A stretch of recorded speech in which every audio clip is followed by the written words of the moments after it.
As society got more advanced in this time, Yeah. it seems we have less and less dependence on astronomy. Why would astronomy play as big of a role in them where everything is pointing to X, Y, and Z stars? Well, first of all, let's consider what we mean by advanced. What is an advanced civilization? Are we really an advanced civilization? That is one of the mistakes in looking for a quote-unquote advanced civilization in the past, is that we tend to be looking for ourselves. Nestled in the verdant landscape of County Meath, Ireland, Newgrange stands as one of Europe's most enigmatic prehistoric monuments. This ancient passage tomb, part of the larger Brú-na-Bwan complex, is renowned for its precise alignment with the winter solstice sunrise. On the summer solstice, you're going to see the sun rising far to the north of east. Go there on the winter solstice, you're going to see it far to the south of east. Constructed over 5,000 years ago, Newgrange has captivated scholars and visitors with its mysterious origins, intricate megalithic art, and its dual role as a ceremonial site and burial place. Its discovery and study have peeled back the layers of Neolithic society, revealing their engineering prowess and deep spiritual and astronomical understandings. And that's why we get the astrological ages. Again, mainstream science sneers at these things. Interestingly, while Newgrange was known to the local population of the Boyne Valley, it didn't capture the attention of scholars and historians until much later. To think that somebody was here 5,000 years ago, I think it must be as close to immortality as you could hope to get to. The journey of rediscovering Newgrange began before the scholarly world took an interest, when it was merely part of the local folklore and agricultural landscape. It wasn't until the late 17th century that it started to draw scholarly eyes, notably through the works of Sir William Wilde in the 19th century. Wilde, better known as the father of playwright Oscar Wilde, was an accomplished antiquarian who documented various archaeological sites across Ireland. His works laid the groundwork for future explorations, though the most pivotal moment for Newgrange came in 1699 during an everyday activity: road construction. A lot of archaeology that gets done doesn't get done because of a targeted search. It may be because a dam is being built or a new highway is being built. The landowner, Charles Campbell, needing stones for building a road, directed his workers to the large mound on his property. As they dug into the mound, they unexpectedly broke through to a main passageway, unveiling the entrance to what they would soon realize was an ancient passage tomb. This accidental breakthrough led the workers to explore the inner chambers and passageways, where they discovered human bones and possible grave goods, suggesting that the site was used as a burial ground. These initial, albeit informal excavations began to reveal the megalithic art and the structural complexity that Newgrange housed. I can't help thinking time capsule, that there was an intention to preserve this. Recognizing the potential importance of the site, Campbell made initial records of the discoveries. However, these records were quite rudimentary and didn't capture the full archaeological value of the site. As word spread, Newgrange began attracting visitors and curiosity seekers by the early 18th century, turning it into an early form of a tourist attraction. These early tourists left behind accounts that provide a valuable perspective on the site's condition and the public perception over the centuries. The rekindled interest in Newgrange had a significant impact on the study of Neolithic Ireland, leading to more systematic studies and eventually to the extensive excavations carried out by Michael J. O'Kelly in the 20th century. First of all, Professor, how did this great big stone and so many of them get up here? Many of these big stones were lying about on the land surface since the end of the Ice Age. An interesting comparison can be drawn between the rediscovery of Newgrange and the uncovering of Pompeii in 1748, where workers constructing a palace for the King of Naples accidentally stumbled upon the remains of the city, buried since 79 AD by volcanic ash from Mount Vesuvius. Both discoveries, made during routine construction, opened windows into ancient civilizations, offering unprecedented insights into their daily lives, spiritual beliefs, and practices. However, while Pompeii provides a snapshot frozen in time, Newgrange offers a glimpse into a far older, less understood epoch spanning several millennia, bridging our modern world with the deep past of ancient societies. As we delve deeper into the mysteries of Newgrange, it's clear that this ancient site holds more than just historical significance. It serves as a testament to the evolutionary journey of archaeological interpretation itself. Beginning in the 19th century, Newgrange started to capture the scientific imagination thanks to its enigmatic allure and the intricate carvings adorning its stones. Early archaeologists and antiquarians meticulously documented the site, establishing a detailed record of its dimensions, carvings, and overall structure. These foundational studies were pivotal in beginning to understand the complex nature of this prehistoric monument. Initially classified as a passage tomb in the early 20th century, a typical Neolithic structure characterized by a circular mound with a long, narrow passage leading to a central chamber, Newgrange aligned well with other similar European structures based on its architectural features and the human remains discovered within. However, modern interpretations have suggested a broader role for Newgrange, hinting at its function as a ceremonial or ritual site due to its elaborate construction, astronomical alignments, and extensive use of symbolic artwork. This suggests that Newgrange might have served multiple communal purposes throughout the centuries, far beyond its initial categorization as merely a burial place. The mid-20th century brought about a transformation in our understanding of Newgrange, spearheaded by Professor Michael J. O'Kelly's groundbreaking excavations from 1962 to 1975. We have a quite new and intriguing problem to solve. Perhaps next year, when we can excavate farther into the mound.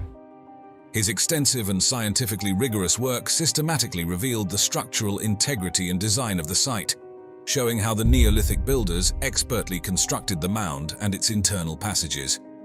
Among his most notable discoveries was the winter solstice illumination, a phenomenon where the sunrise on the shortest day of the year illuminates the main passage and chamber through a specially designed roof box. This discovery confirmed that Newgrange was precisely aligned with astronomical events, indicating a sophisticated understanding of solar movements by its builders. However, O'Kelly's restoration efforts, particularly the reconstruction of the white quartz facade, stirred both acclaim and controversy. While these efforts aimed to protect and stabilize the structure, some critics argued that they might not truly reflect the site's original appearance.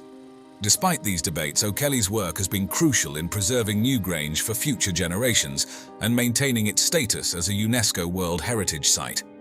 An interesting theory that has emerged about Newgrange is its potential role in shamanic practices. That advanced civilization emerged out of shamanism itself. Some scholars suggest that the intricate carvings inside the tomb, especially the spirals and other geometric motifs, could represent shamanic visions or cosmological maps. Shamans are very observant of the cosmos and of what is going on in the cosmos. According to this theory, Newgrange might have served as a sacred space where shamans entered trance states, with the winter solstice light acting as a catalyst for celestial journeys or communication with the ancestral spirits. The site features a unique architectural element known as the roof box, ingeniously designed to allow sunlight to penetrate the passage at sunrise on the shortest day of the year. This small aperture is strategically positioned to catch the first rays of the sun as it rises, illuminating the inner chamber in a breathtaking display of ancient precision.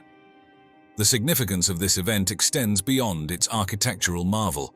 It lasts approximately 17 minutes and is believed to have held profound ceremonial importance for the Neolithic community. Scholars suggest that this phenomenon might have symbolized the rebirth of the sun, heralding a new year and promising renewal for the community. It likely served as a moment of social and religious reawakening, reinforcing the community's connection with the cosmos and marking a time of celebration and reverence. Today, the allure of Newgrange during the winter solstice continues to draw crowds from around the globe. A lottery system is now in place to manage the number of visitors who wish to experience the solstice from inside the chamber, highlighting the enduring spiritual significance of this ancient observance. The experience offers a unique glimpse into the past, allowing modern visitors to connect with the astronomical achievements of an ancient civilization.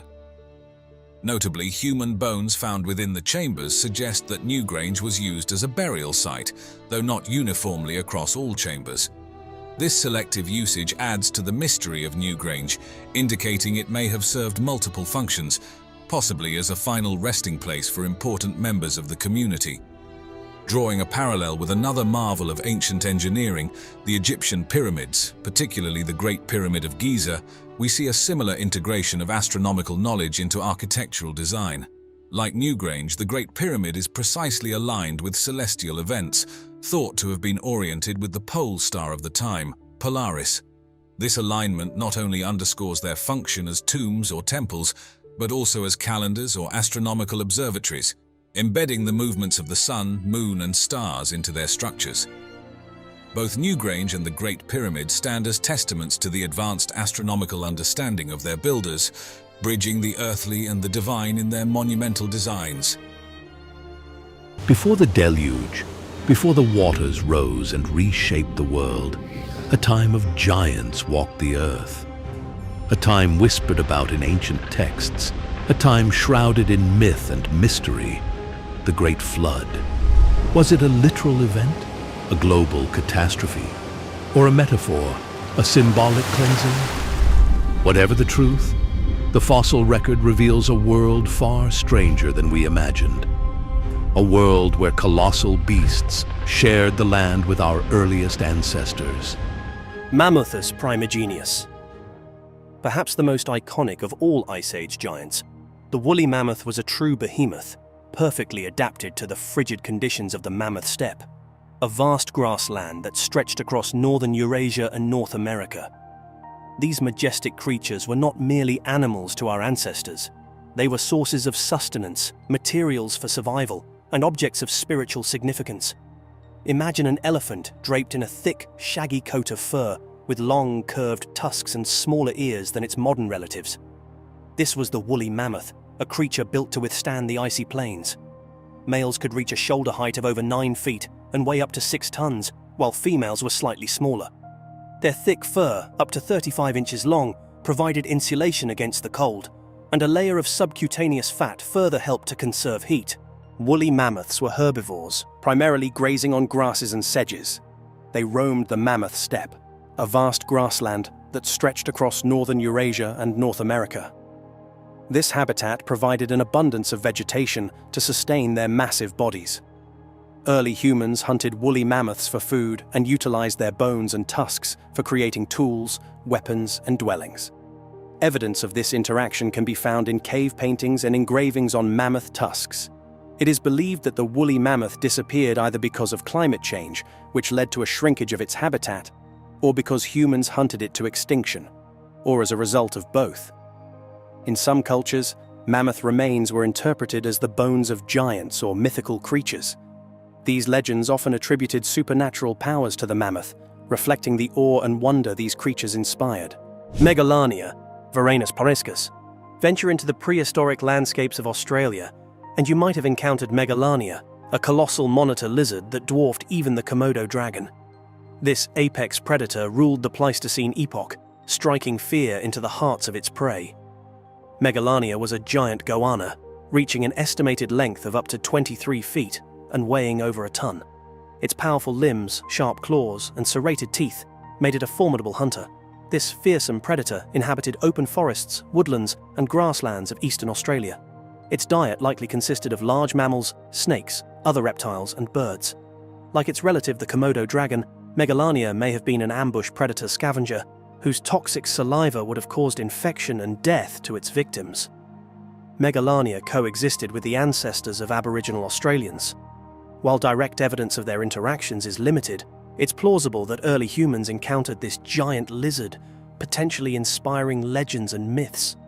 Some researchers suggest that Megalania may be the inspiration behind Aboriginal legends of the Wowie, a mythical monster resembling a giant goanna.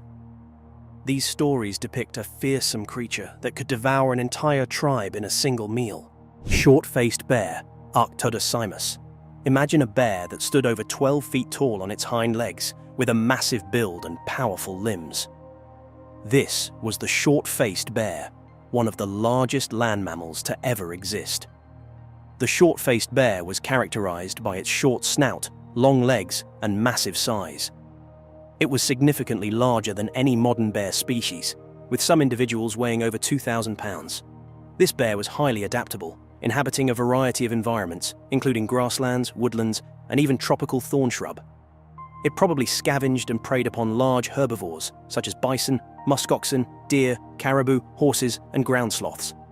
The short-faced bear was a highly adaptable species that survived and thrived in a wide and diverse range of habitats. Even as habitats and climates shifted during the Pleistocene, the bears continued to occupy the same ecological niches. Short-faced bears coexisted with early humans in North America.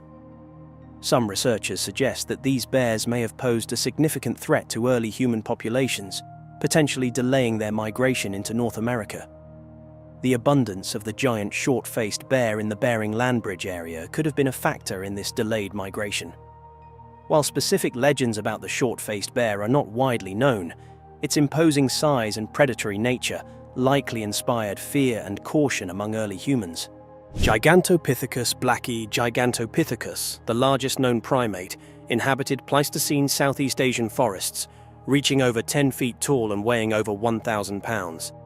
This herbivore, likely consuming leaves, fruits and bamboo, lived in subtropical to tropical forests.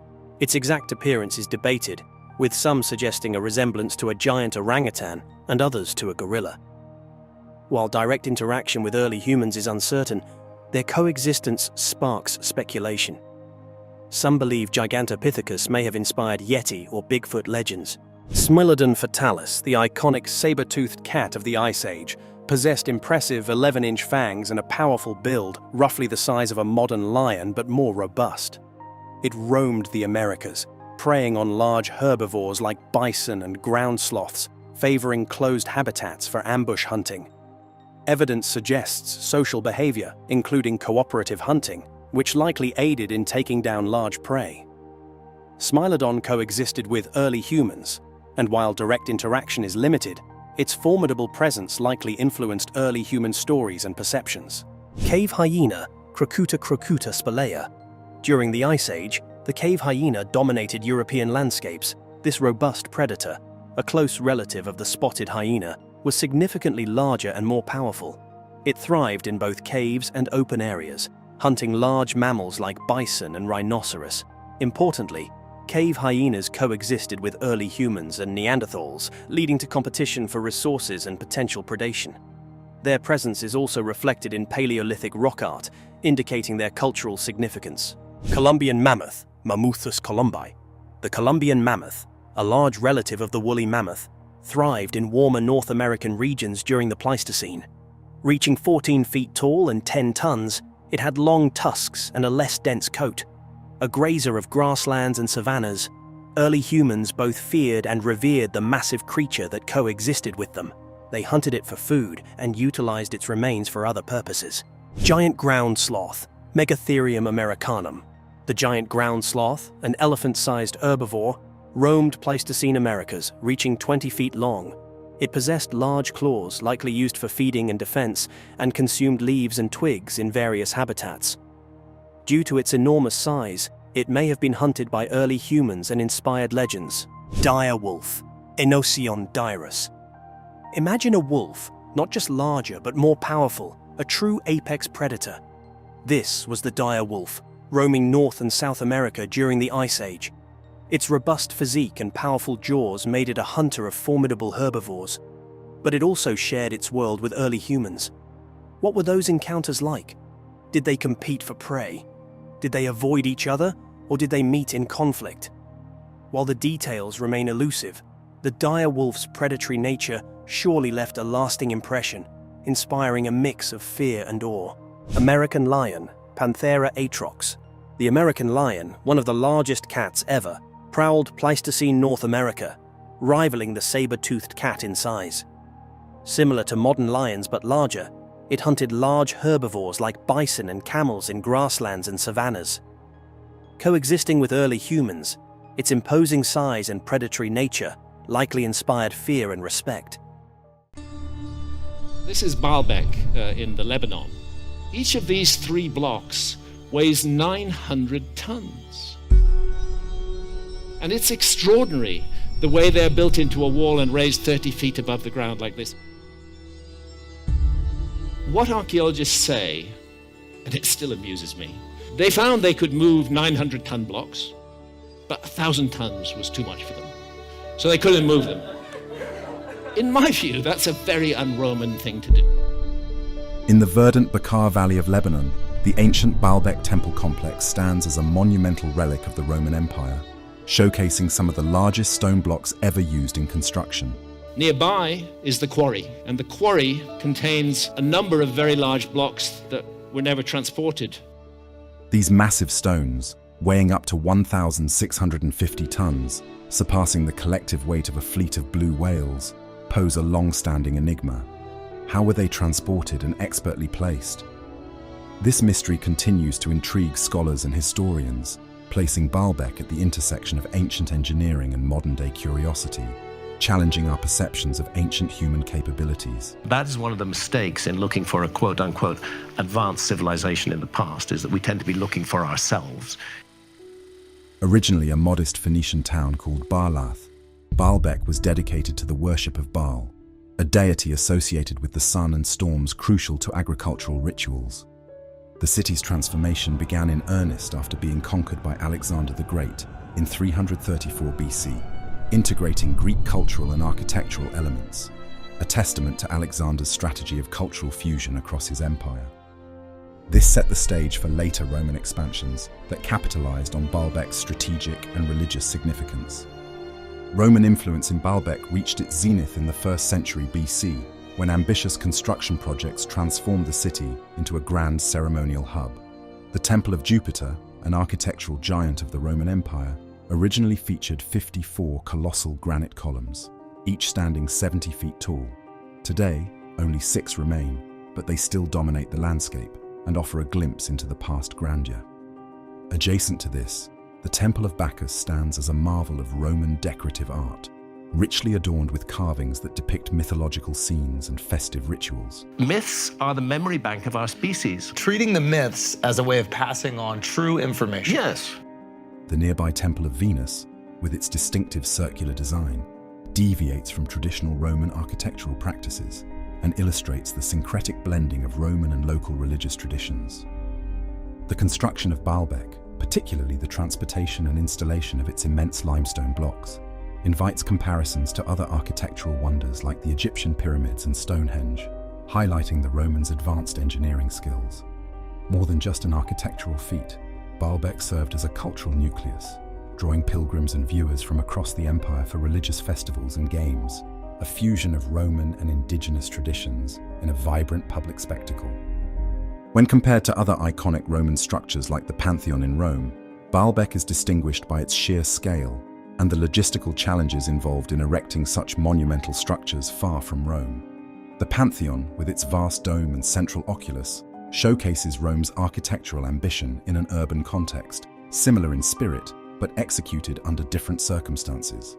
Both sites exemplify the Roman Empire's architectural vision and its capacity to leverage resources and technology throughout its extensive dominions. The colossal stone blocks within the Temple of Jupiter at Baalbek stand as profound testaments to the exceptional engineering skills of their ancient architects. These megaliths continue to captivate scholars and spark debates about the construction techniques employed to maneuver such massive structures into place. Central to the Baalbek complex is the Trilithon, 3 immense stone blocks that form the base of the Temple of Jupiter. Each block extends about 64 feet long, 13 feet high, and 14 feet wide, with each weighing roughly 800 tons. The blocks are meticulously fitted together without the use of mortar, showcasing a remarkable precision that required sophisticated planning, abundant resources, and the innovative use of simple mechanical principles like levers and inclined planes, alongside considerable human and animal labor.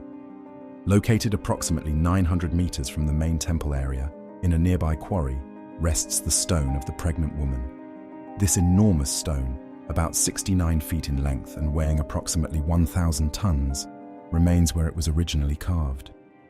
Named after a local legend that suggests touching the stone could aid in safe childbirth, this monolith underscores the cultural and mythological importance these stones hold in local traditions. In 2014, an excavation at the same quarry uncovered an even larger stone, measuring 64 feet in length and estimated to weigh about 1,650 tons, making it the largest stone ever carved by human hands known today.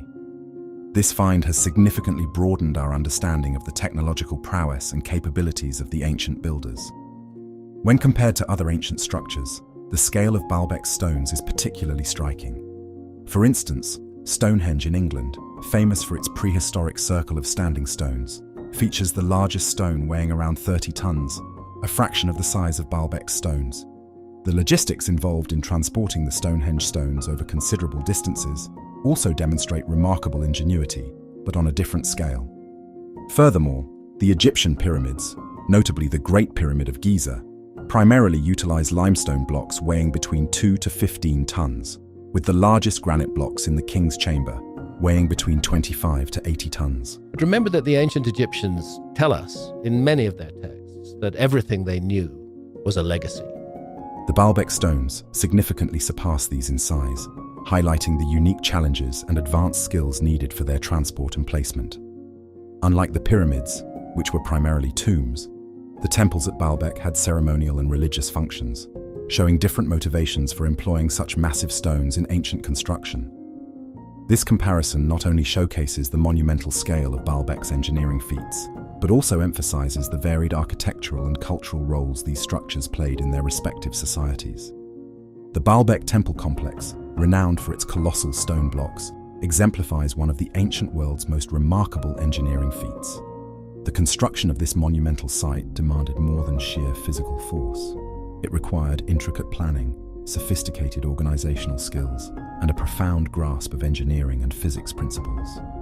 These combined factors not only challenge our contemporary understanding of ancient technology, but also highlight the remarkable ingenuity of our ancestors. The architectural magnificence of Baalbek was a deliberate reflection of the Roman Empire's vast ambition and its intent to manifest power and divine approval. The grand scale of the temples served dual purposes, both religious and political, designed to reinforce Rome's authority in the region and to impress upon the sanctity of the site. This complex was strategically crafted to inspire awe and underscore the Roman presence. The movement of Baalbek's massive stones likely involved the use of large tree trunks as rollers, with the stones themselves mounted on sledges. These sledges served as platforms that distributed the weight of the stones, preventing the rollers from becoming embedded in the ground. Historical accounts suggest that paths may have been lubricated with olive oil to reduce friction, facilitating the movement of these enormous weights over significant distances. The method of positioning these gargantuan stones is still debated among historians. It is probable that wooden cranes, akin to those used in medieval building projects, were employed. These cranes would have utilized ropes, pulleys, and possibly tread wheels to enhance the force applied by human or animal labor. Another likely technique was the construction of large earth ramps that provided a gradual incline for dragging the stones into precise locations. Lever systems, which utilized long wooden beams, might have also been employed to lift and position the stones, requiring a sophisticated understanding of leverage mechanics, but less construction material than ramps. Comparatively, the construction techniques postulated for Baalbek bear resemblance to those speculated for the building of the Egyptian pyramids, especially the Great Pyramid of Giza. Similar to Baalbek, the pyramid construction likely involved sledges and potentially rollers, with ancient Egyptian art depicting the use of water as a lubricant. For elevation, the Egyptians are believed to have used a mix of ramps and lever systems, built over a millennium prior to Baalbek. The pyramids exemplify a continuity in advanced engineering techniques across different cultures and eras, highlighting a shared architectural legacy in the ancient world. This shared heritage illustrates the deep-seated ingenuity in ancient construction practices, connecting diverse cultures through their iconic architectural feats. High on a misty mountainside in eastern China, a colossal form juts from the stone. In the Yangshan Quarry near Nanjing lies an unfinished monument so massive it defies belief. A single stele carved directly from the mountain, meant to be the largest in history. One section alone weighs over 16,000 tons, the equivalent of 10,000 cars, in one solid block. Never completed, this ancient giant remains frozen in time, a testament to human ambition and an enduring mystery. Why was it made so enormous? And why was it abandoned? Archaeologists studying Yangshan Quarry found that this gargantuan endeavour dates back over 600 years to the early 15th century. It was commissioned by the Yongle Emperor of China's Ming dynasty, who sought an awe-inspiring stele for his father's mausoleum. In this quarry, imperial craftsmen cut 3 enormous blocks directly out of the mountainside, a base, a body, and a head for the planned monument. Each piece was colossal. The base measured over 30 meters long and 16 meters tall, with an estimated weight of around 16,050 metric tons. If the pieces had been assembled upright, the stele would have stood about 73 meters, 240 feet high, towering far above any monument of its kind. It was an engineering marvel in the making, truly fit for an emperor. Yet even emperors must bow to reality. Historical records and the evidence in the quarry suggest that after months of labour, the project was abruptly halted.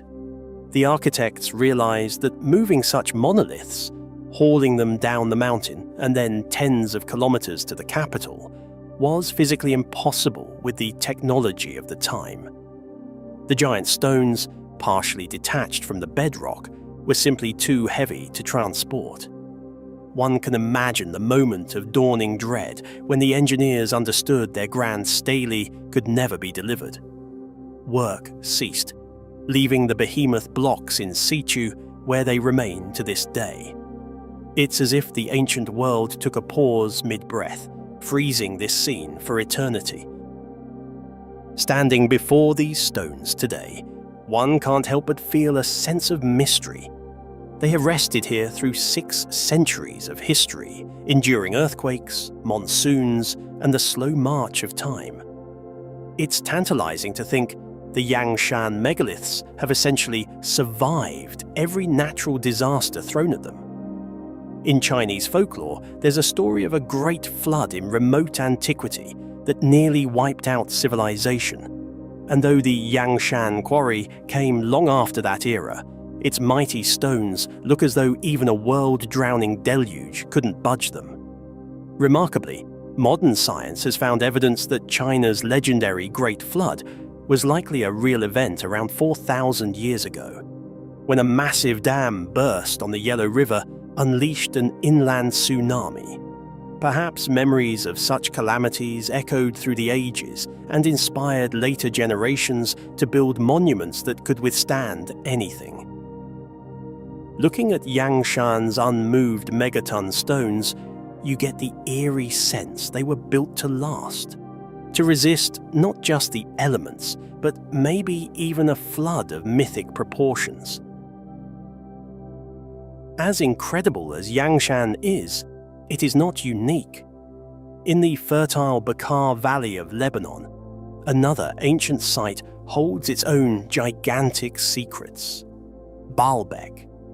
Here, on a windswept plateau, lie the ruins of a grand ancient temple, once known as Heliopolis, the city of the sun.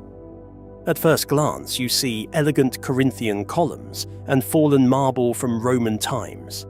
But look closer at the stone platform beneath, and your jaw may drop. The foundation of Baalbek's Temple of Jupiter is built on 3 monstrous blocks known as the Trellithon, each estimated at nearly 800 tons. That's roughly the weight of 2 fully loaded jumbo jets per stone, somehow lifted and placed more than 20 feet above the ground. These are among the largest building blocks ever used in history. No wonder local folklore insisted giants had a hand in this construction. One Arabic legend even claims Baalbek's megaliths were laid before the flood by a race of giants under the command of the mighty King Nimrod. After a deluge swept over the earth, the story goes, only superhuman beings could rebuild such a massive fortress.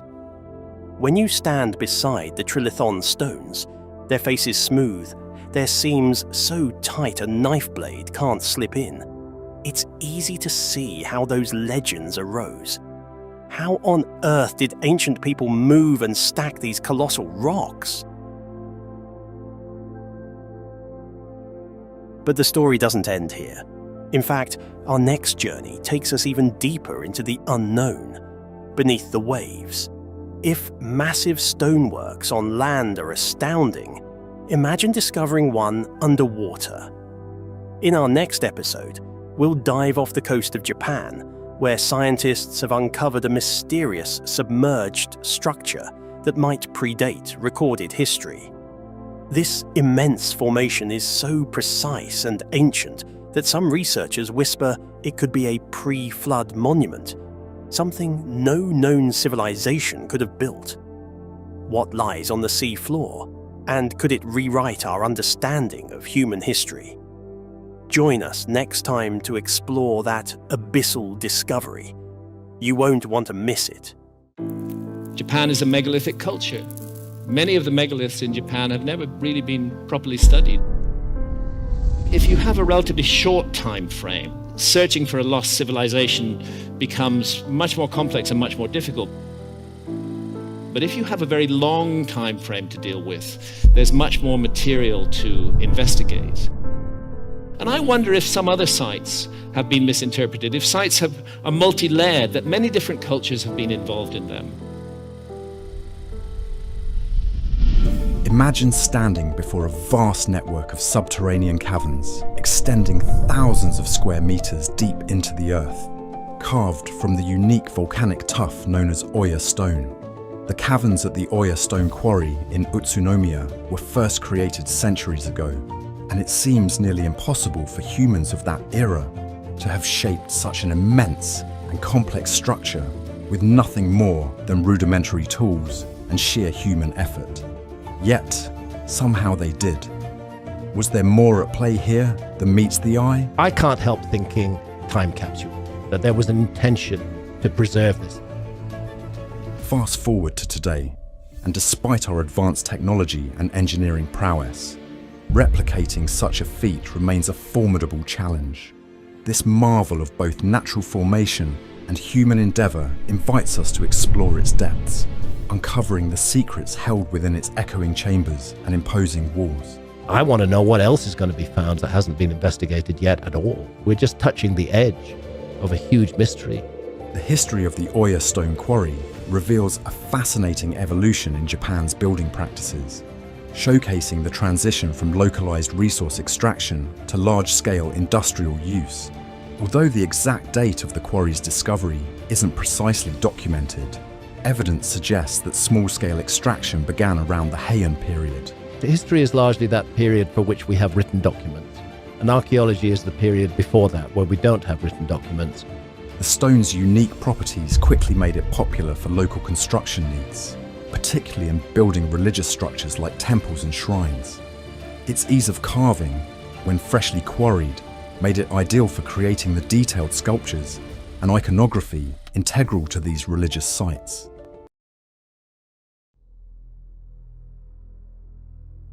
What if the largest city of the ancient world lay hidden beneath the dense jungles of Southeast Asia? A civilization lost to time, its colossal structures and intricate artistry swallowed by the earth. Deep in Cambodia, the magnificent Angkor Wat stands as a silent sentinel. More than just a temple, it is a gateway to a forgotten empire, a realm of mystery and grandeur. In 1860, French explorer Henri Mouhot ventured into the uncharted forests. Amidst the towering trees, he stumbled upon something extraordinary. A sprawling temple complex, its spires piercing the sky, its carvings breathtaking in their detail. Mouhot was awestruck. He had uncovered a civilization whose achievements rivaled the greatest empires known to man. But what secrets did these stones hold? What stories lay buried beneath the jungle floor? This is the story of Angkor. A story of kings and gods, of engineers and artists, of a civilization that rose to unimaginable heights and then vanished.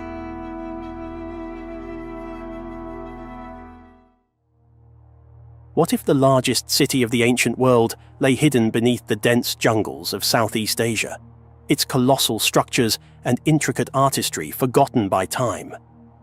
Deep in Cambodia, the magnificent Angkor Wat stands not just as a temple, but as a gateway to a civilization shrouded in mystery and grandeur.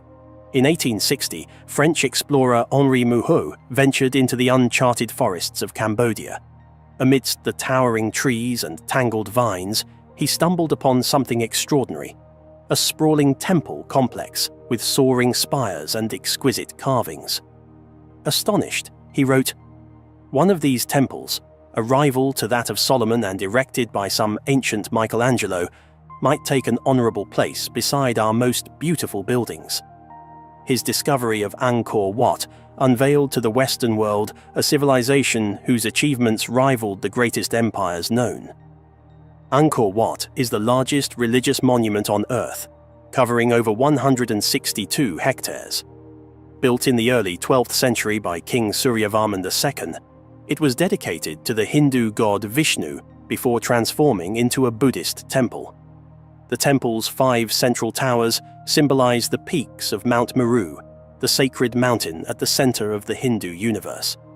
Its walls are adorned with over 2,000 intricately carved apsaras, celestial dancers, each one unique, capturing moments of divine grace and beauty.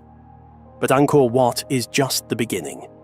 Nearby lies Angkor Thom, the last capital of the Khmer Empire, established by King Jayavarman VII. At its heart stands the enigmatic Bayon Temple, famous for its massive stone faces gazing serenely in all directions. Taproam, another jewel of this ancient city, is entangled in the roots of giant silk cotton trees, a haunting reminder of nature's reclaim over man-made marvels. Further afield, Banteay Srey, built of red sandstone, showcases some of the finest carvings in Khmer art, so delicate they've been called a precious gem. For centuries, the true scale of this civilization remained hidden, but recent advances have peeled back the layers of time. Using LiDAR technology, light detection and ranging, scientists have mapped the landscape beneath the jungle canopy. This revolutionary technology can penetrate dense vegetation, revealing the contours of the ground below. What they've found is astounding. Angkor was not just a collection of temples, but part of a vast urban complex, possibly the largest pre-industrial city in the world, supporting up to 1 million inhabitants. This brings us to a fascinating theory: Angkor as a hydraulic city. Scholars propose that the Khmer Empire's success was due in large part to its sophisticated water management system.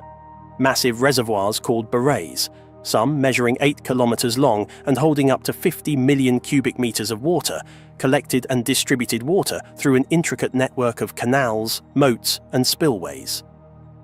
This system wasn't merely for irrigation. It regulated floods, supported multiple rice harvests annually, and was integral to urban planning and religious symbolism. Imagine the ingenuity required to build such a system without modern machinery. The Khmer engineers demonstrated a deep understanding of hydrology and engineering. The West Baray and East Baray were marvels of their time, enabling the cultivation of multiple rice crops per year and supporting a thriving population. The canals connected temples, residential areas, and farmlands, reflecting a city meticulously planned with both practicality and spirituality in mind. But how were the colossal stones of Angkor Wat transported and assembled? The primary material was sandstone from the Kulin Hills, located about 40 kilometers away. Over 5 million tons of stone were quarried, a monumental task. The Khmer devised an ingenious solution. They utilized the waterways. During the rainy season, when water levels were high, Stones were loaded onto rafts made from buoyant bamboo and logs. These rafts floated down the Siem Reap River and through a network of canals directly to the construction site. The artistry didn't stop with construction. The temple walls are alive with bas-reliefs depicting mythological scenes, battles, and daily life. Nearly 1,000 square meters of these carvings tell stories from the Ramayana and Mahabharata, bringing to life gods, demons, and heroes. Each Apsara carving is unique, showcasing the high level of artistic expression and attention to detail that defined Khmer craftsmanship. Yet, despite all this sophistication, the Khmer Empire eventually declined. Environmental changes offer some clues. Studies suggest that prolonged droughts followed by intense monsoons in the 14th and 15th centuries may have overwhelmed the hydraulic system. The very infrastructure that supported their rise could not adapt to drastic climate variability, leading to agricultural failure and weakening the empire's stability. The use of LiDAR has not only revolutionized our understanding of Angkor, but has also transformed archaeology globally. Similar technology has uncovered hidden Mayan cities in Guatemala and unknown structures around Stonehenge in the United Kingdom. By revealing what was once invisible, LiDAR allows us to rediscover lost chapters of human history. UNESCO has called Angkor one of the most important archaeological sites in Southeast Asia. It's more than ruins. It's a living chronicle of a civilization's zenith, ingenuity, and complex relationship with the environment. As we delve deeper, we uncover lessons about sustainability, innovation, and the impermanence of even the greatest human achievements. So, what if the true legacy of Angkor Wat isn't just in its stones and carvings, but in the questions it raises about our own civilization? In understanding how the Khmer Empire harnessed nature, celebrated art, and built monuments that touch the sky, we might find insights into how we shape our world today. The secrets of Angkor Wat continue to be unearthed, each discovery peeling back another layer of this enigmatic empire. It's a reminder that history is not just a record of the past, but a mirror reflecting timeless aspects of the human spirit, the drive to create, to explore, and to leave a lasting mark on the world. Imagine trying to move a stone heavier than a modern jetliner, without cranes, engines, or even the benefit of modern machinery. In the heart of Lebanon's Bekaa Valley lies a mystery that does just that. The Baalbek Temple Complex, one of antiquity's most awe-inspiring sites, continues to defy logic and astonish visitors with its colossal stones and architectural brilliance. Among its ruins are some of the largest building blocks ever carved and moved by human hands. Massive monoliths weighing up to an astonishing 1,650 tons. That's heavier than a fully loaded Boeing 747 or even an entire herd of elephants. The question of how ancient builders achieved such a feat has captivated the world for centuries. Baalbek's roots run deep, going back to a time when it was known as Baalath, a Phoenician settlement named after the storm and sun god Baal. Nestled in the fertile expanse of the Bekaa Valley, the city's spiritual significance was inseparable from the agricultural rhythms of life in the region. Worship at Baalbek wasn't abstract. It was tied to rain, crops, and survival. Over time, this spiritual center began to evolve, especially after the arrival of Alexander the Great in 334 BC. With him came the fusion of Greek and local cultures, and the modest city was renamed Heliopolis, City of the Sun. Greek architecture, deities, and artistic motifs began weaving their way into the fabric of Baalbek's religious life, planting the seeds for a much grander vision yet to come. It was under Roman rule that Baalbek truly blossomed. Roman engineers and architects saw the city not only as a sacred site, but as a statement of imperial power and ingenuity. By the 1st century BC, Baalbek had transformed into one of the empire's most extravagant ceremonial centers. the scale of construction was monumental. At its heart was the Temple of Jupiter, an enormous structure once supported by 54 towering granite columns, each rising about 70 feet and weighing nearly 400 tons. Today, just 6 remain, yet they dominate the skyline like sentinels frozen in time. Nearby, the Temple of Bacchus, exceptionally well preserved, displays detailed carvings that burst with life, depicting festivals, mythical creatures, and gods. Then there's the Temple of Venus, built in a curving circular form that broke away from Roman conventions, blending local religious expressions with classical Roman aesthetics. Baalbek's grandeur wasn't limited to its religious structures. The city was a vibrant cultural and social hub. Festivals were held in its courtyards and plazas, drawing pilgrims and dignitaries from across the empire. These events fused Roman spectacle with local traditions, public celebrations of faith, politics, and identity. The temples weren't just places of worship, they were statements of dominance, expressions of wealth, and monuments to Roman engineering prowess. And all of this was achieved far from Rome itself, making Baalbek a shining example of how far the empire's influence and its logistical capabilities could reach. But what truly sets Baalbek apart is the engineering challenge posed by its megalithic stones. Among the most famous are the trilithon, 3 gargantuan blocks in the podium of the Temple of Jupiter. Each stone is around 64 feet long, 13 feet tall, 14 feet wide, and weighs roughly 800 tons. These stones are not simply stacked. They are placed with such precision that even today, with all our advanced technology, replicating the feat would be no small task. No mortar binds them, yet their fit is seamless. This is engineering that borders on the mystical. Just under a kilometer away from the main temple complex lies a quarry that holds even more ancient secrets. There lies the Stone of the Pregnant Woman, a colossal 69-foot-long stone weighing approximately 1,000 tons. It was cut, but never transported, and its name comes from a local legend suggesting that women who touch the stone are granted safe and easy childbirth.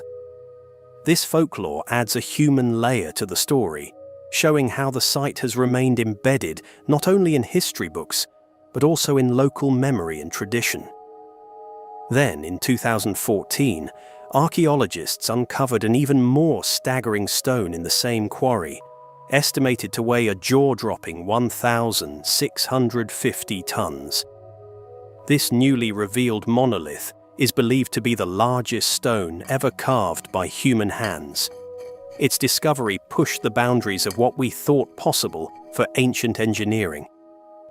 How did people, without modern tools, even conceive of such ambition, let alone act on it?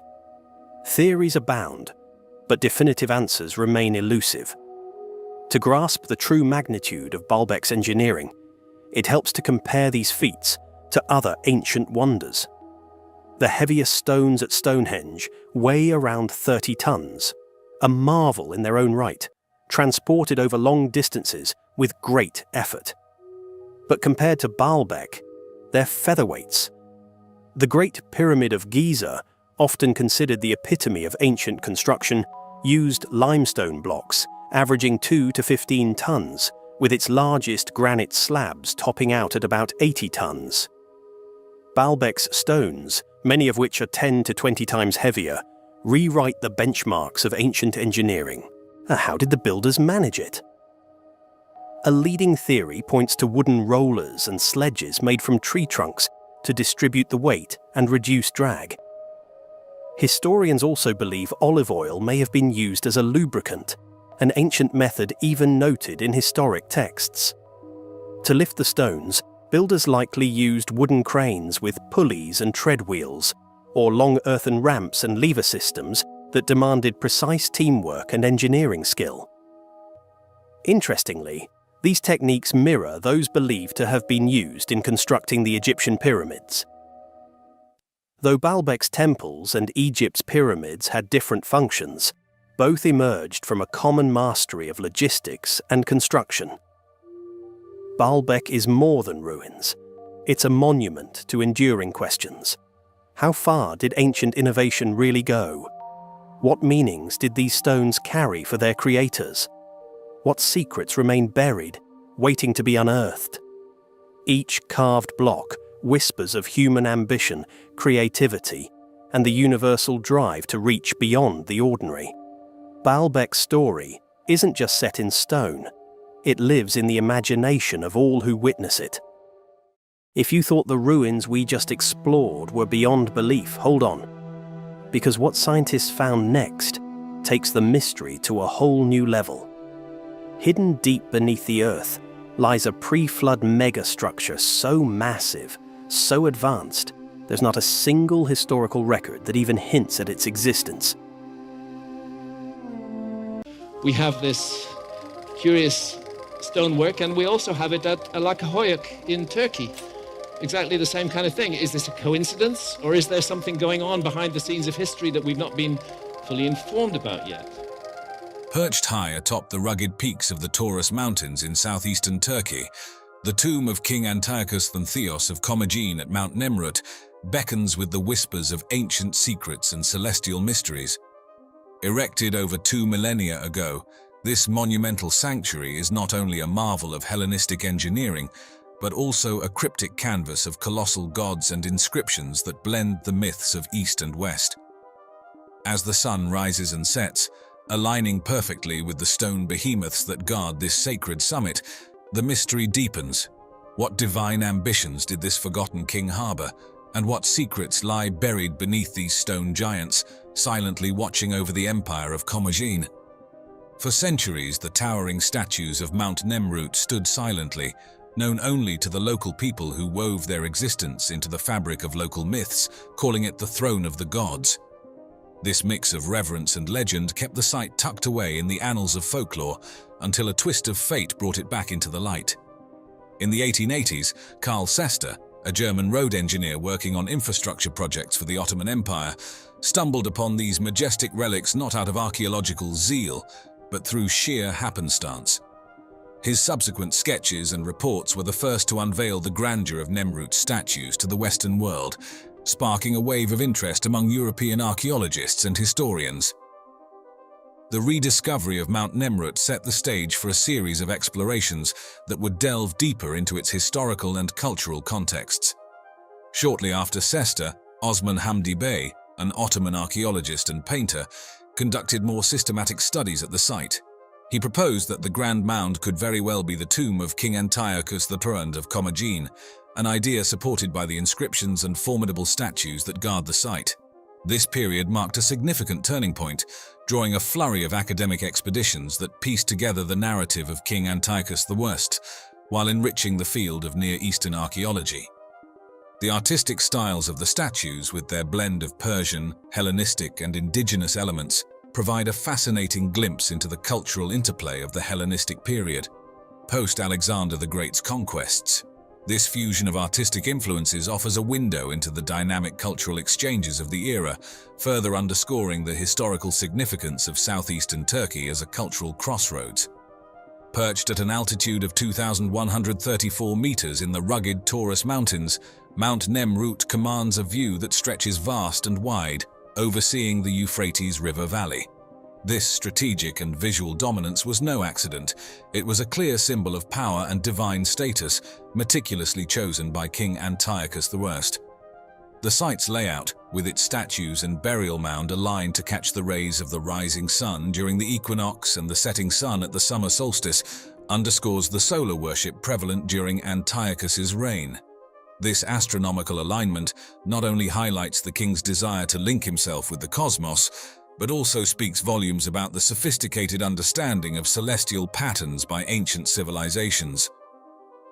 The mystical heights of Mount Nemrut in southeastern Turkey are not only a testament to ancient engineering, but also to the pioneering spirit of those who have uncovered its secrets.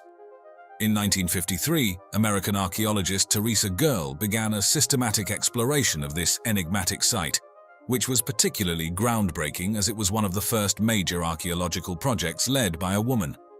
Her work, supported by institutions like the Bollingen Foundation, the American Philosophical Society, and later the National Geographic Society, was crucial for the sustained excavation and research that would follow. Despite numerous challenges, including harsh weather conditions and logistical issues in transporting equipment up the mountain, Girl's team persevered. Using traditional excavation techniques, Girl and her crew were meticulous in their approach, ensuring the integrity of every artifact and structure discovered. Their efforts unveiled not just the colossal statues, but also a series of reliefs and inscriptions that illuminated the cultural and religious life of the Kingdom of Commagene. These findings were pivotal in confirming that the tumulus was indeed the burial site of Antiochus III, aligning with earlier hypotheses about the site's purpose. As archaeological methods advanced, later explorations at Mount Nemrut incorporated technologies such as digital mapping and photogrammetry. These tools allowed archaeologists to capture high-resolution images of the site, which facilitated precise measurements and detailed records of the statues and inscriptions without risking physical damage. Techniques like ground-penetrating radar and electrical resistivity tomography were also employed to probe the internal structure of the tumulus, searching for potential burial chambers or other archaeological features without the need for invasive digging. Further studies have focused on the astronomical significance of the site's layout. Researchers suggest that the arrangement of the statues may align with the rising and setting of the sun during solstices and equinoxes, hinting at these events' religious or ceremonial importance in Antiochus's ideology. From the tomb of Antiochus the Baion at Mount Nemrut to the pyramids of Giza in Egypt, there lies a fascinating comparison. Both sites were built as tombs for their respective rulers, serving as monumental tributes to their power and divine status. However, while the pyramids are primarily massive stone structures designed to house the pharaoh's remains and belongings for the afterlife, Mount Nemrut combines burial purposes with a religious sanctuary, featuring colossal statues that showcase a blend of Hellenistic and Persian influences. Moreover, both sites exhibit significant astronomical alignments. The pyramids are meticulously aligned to the cardinal points, possibly reflecting celestial phenomena, while Nemrut's layout seems to focus on solar events, emphasizing the importance of astronomy in ancient religious and burial practices. This fascinating alignment hints at a deeper connection between celestial phenomena and the divine rites of ancient rulers, suggesting that these majestic sites were not only final resting places, but also key to understanding the cosmos itself. The artifacts and inscriptions unearthed at Mount Nemrut serve as crucial pieces in piecing together the reign of Antiochus the Theos and the syncretic fabric of the Commagene kingdom. It's truly fascinating how these discoveries offer deep insights into his ambitions and ideological foundations. The inscriptions on Mount Nemrut are a linguistic blend of Greek and Persian, underscoring the dual influences that shaped the kingdom. Greek served as the lingua franca of the broader Hellenistic world, while Persian reflected the local traditions and the legacy of the Achaemenid Empire from which Commagene emerged. Delving deeper into the inscriptions, they frequently include detailed genealogies that link Antiochus to deities and illustrious rulers. This not only legitimized his rule, but also positioned him as a cultural and celestial bridge. Among these, the Nomos of Antiochus inscription is particularly noteworthy. This foundational text outlined the religious and administrative laws Antiochus established, detailing ritual practices and festivals to honor him alongside the gods after his death, effectively creating a state religion that deified the king. Turning our gaze to the statues and reliefs, the iconography at Mount Nemrut is nothing short of spectacular. The statues depict Antiochus III alongside a pantheon of gods such as Zeus Oromasdes, Apollo Mithras, and Hercules Artagnes, merging Greek and Persian divine figures. These statues are not only colossal but intricately carved from stone, showcasing a blend of artistic styles that highlight Antiochus's role as a mediator between his people and the divine. This symbolic placement elevates him to a semi-divine status, visually asserting his place in the cosmic order. An interesting parallel can be drawn between the statues at Mount Nemrut and China's Terracotta Army. Both serve profound funerary and commemorative purposes, standing as guardians over the afterlives of their respective rulers and as monumental tributes to their divine status. However, while the terracotta army underscores the military might of the Chinese emperor, the statues at Mount Nemrut emphasize a blend of military prowess and divine wisdom, reflecting Antiochus's unique approach to rulership. Moreover, one of the most captivating theories about Mount Nemrut concerns its astronomical alignment. Researchers suggest that the arrangement of the statues and the tumulus itself may align with astronomical phenomena such as solstices and equinoxes. This alignment might mark significant dates like Antiochus's birthday or coronation day, or serve to highlight seasonal festivals that reinforced his divine kingship. Some 13,000 years ago, a group of people from Asia walked across a land bridge that connected Siberia to Alaska and headed south. It was long held that there was only one founding population and that their route was up through Siberia. The first settlers made it to the Americas. Deep in the remote forests of Siberia lie the Gornaya Shoria megaliths, colossal granite blocks so vast and precisely aligned that they dwarf even the great stones of the Egyptian pyramids. But remember that the ancient Egyptians tell us in many of their texts that everything they knew was a legacy. With some weighing in at an astounding 3,000 to 4,000 tons, these structures pose a tantalizing question. If our modern machinery would struggle to maneuver such massive stones today, how could ancient humans have possibly constructed them? Let's consider what we mean by advanced. What is an advanced civilization? Are we really an advanced civilization? This mystery invites us to explore not only the breathtaking scale of these megaliths, but also the advanced yet unknown technologies that might have been used in an era long past. That is one of the mistakes in looking for a quote-unquote advanced civilization in the past, is that we tend to be looking for ourselves. The Gornaya Shoria megaliths, sometimes referred to as the Shoria megaliths, are a series of massive and mysterious stone structures located in the southern Siberian region of Kemerovo province. This part of Siberia, known for its rugged and forested landscape, forms a continuation of the mountainous belt that includes the famous Altai Mountains, stretching into Kazakhstan, Mongolia, and China. The harsh Siberian climate, marked by severe winters and brief summers, coupled with the mountainous and densely forested terrain, makes archaeological expeditions to this area particularly challenging. The huge areas of the Earth where only minimal archaeological investigations have ever been carried out. I get it, it's a very tough place to work, and besides, archaeology has the view that there's not much to find there. The megaliths didn't attract significant academic attention until the 21st century, despite earlier mentions by local historians and enthusiasts during the Soviet era. The shift in interest came largely due to the increased availability of information online and the efforts of local explorers like John Jensen and Dr. Valery Uvarov. I recognize some patterns that appear to be man-made or at least non-natural. Their publications and photographs, which highlighted the scale and precision of the megaliths, spurred wider interest and debate, although the area remains underexplored in formal archaeological terms. The physical attributes of the Gornaya Shoria megaliths are particularly striking, dwarfing even the largest stones used in the construction of the Great Pyramid of Giza, which weigh around 80 tons. The precision with which these stones are cut and aligned, exhibiting flat surfaces, sharp angles, and tightly fitting joints without mortar, suggests an advanced level of engineering skill. This craftsmanship is reminiscent of the famous Inca walls in Cusco, Peru, where similarly interlocking stones have withstood centuries of seismic activity. A comparison is often drawn with the walls of Sacsayhuaman in Cusco, Peru, another site known for its high-precision stonework. Incredible megaliths there, which archaeology gives entirely to the Incas, even though the Incas themselves recognized and honored the work of predecessors. Both the Gornaya Shoria and Sacsayhuaman sites display an extraordinary level of stonework that challenges our understanding of ancient engineering capabilities. However, the sheer size of the stones at Gornaya Shoria makes the site even more perplexing, raising intriguing questions about the logistics of stone transport and manipulation by ancient builders.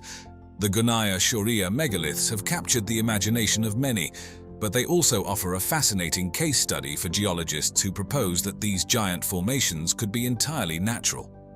Various geological processes, particularly those involving glaciers and tectonic activities, might explain their formation without needing to invoke theories of human or extraterrestrial involvement.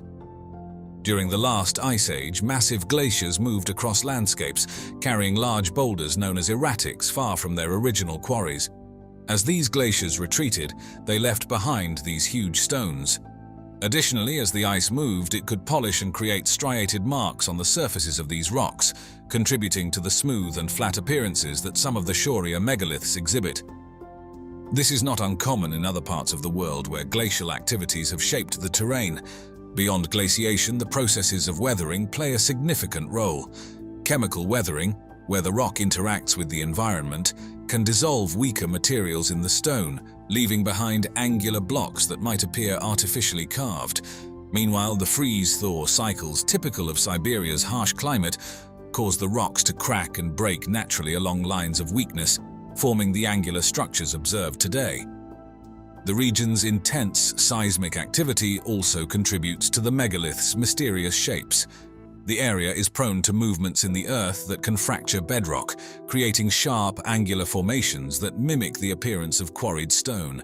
These natural fractures, caused by faulting and the pressure of tectonic forces, suggest a plausible explanation for the megalith's geometric precision. As tectonic forces lift and fold rock layers, pressure release can also occur, leading to a process known as exfoliation. This causes the rock to break off in sheets or segments, forming large, flat slabs that might look like the work of human hands. An interesting parallel can be drawn with California's Devil's Postpile National Monument, known for its symmetrical hexagonal columns of basalt formed by the slow cooling of a lava flow and subsequent contraction cracking. This site exemplifies how complex and regular structures can form through natural geological processes, demonstrating that the precise and orderly structures we see at Gornaya Shaurya could also be the product of dynamic earth processes. Not only have the Gornaya Shaurya megaliths captured the interests of geologists, but also ignited a flurry of archaeological theories. Some researchers propose that these vast stone structures are the product of an advanced yet unknown ancient civilization. This theory is supported by the megalith's precise cuts and alignments, which imply the use of sophisticated stoneworking technologies that surpass those known from other ancient cultures of the same era. Are we looking at the traces of a forgotten episode in human history? I think so. I think that's what's going on here. These observations lead some to speculate about possible cultural and technological exchanges between distant civilizations, suggesting that the builders of the Gornaya Shaurya megaliths could have been part of a widespread network. This network might have facilitated the spread of architectural and engineering skills across vast distances, much like how architectural styles were shared along the Silk Road. In addition to these mainstream archaeological views, there are several alternative theories that touch on more unconventional narratives. One such theory suggests that extraterrestrial beings could have influenced the creation of the megaliths. Proponents of this idea argue that the scale and precision of the stonework exceed what would have been technologically feasible for humans at the time, drawing parallels to other mysterious ancient sites like the Nazca Lines in Peru, which feature designs that are best viewed from the air. Another intriguing hypothesis posits that these megaliths were the work of a now-lost civilization that had access to advanced technologies for manipulating stone, construction, and possibly even geolocation. Technologies that were superior to those of known ancient cultures and which could have been lost following a cataclysmic event like a massive flood or volcanic eruption, reminiscent of the legendary Atlantis. A comparison with the Baalbek temple complex in Lebanon, particularly the Trilithon, offers further context. The Trilithon features 3 massive stones, each weighing between 800 to 1,000 tons, meticulously placed upon rows of smaller blocks. This is called the Trilithon. Each of these 3 blocks weighs 900 tons. The similarities in scale and construction techniques between Baalbek and Gornaya Shaurya raise additional questions about the ancient capabilities in quarrying, transporting, and assembling such enormous stones. Just as the precise alignment of the blocks at Gornaya Shaurya suggests advanced engineering skills, the Baalbek stones are also fitted with such precision that not even a piece of paper can slide between them. This remarkable precision across both sites suggests a sophisticated understanding of stonework that challenges our perceptions of ancient engineering. The Gornaya Shoria megaliths pose significant challenges for researchers and archaeologists attempting to uncover their secrets.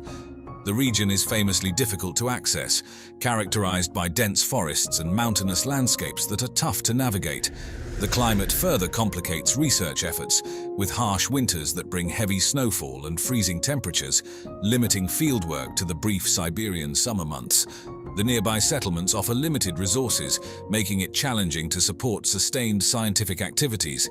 Accommodations, roads, and communication facilities are all less developed, which is essential for conducting large-scale archaeological excavations. This lack of local support, combined with a general prioritization of resources towards more well-known sites, means that Gornaya Shoria often remains overlooked in broader archaeological explorations.